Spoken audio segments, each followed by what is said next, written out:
Marvel almost seems to have a monopoly on the superhero tale, and sometimes that can come across as stale or, God forbid, boring. Yet, when you have beautiful fight choreography, a compelling familial dynamic, and much-needed on-screen Asian representation, then you get Marvel's latest outing in Shang Chi and the Legend of the Ten Rings, a movie that demands to be seen on the biggest screen possible. I thought I could change my name, start a new life. But I could never escape his shadow. Simu Liu stars as Shang Chi, who, after years of living a quiet, carefree life in San Francisco, has a past that comes roaring back to haunt him.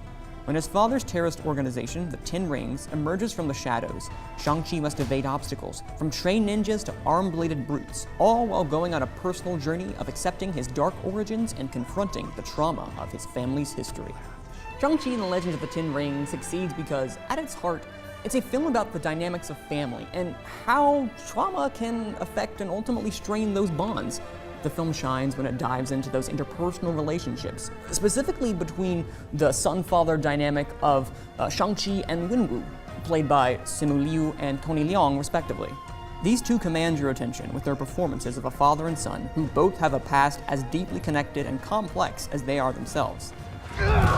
In addition to that dynamic, I would be remiss if I didn't talk about the masterful martial arts choreography and brilliant camera work. They move together with intention to create this marriage between the two, cementing themselves as the best action sequences in any Marvel film, in my opinion. Sadly, Shang-Chi falls prey to a messy third act, with poor pacing, convoluted convenience, and way too much over-reliance on CGI.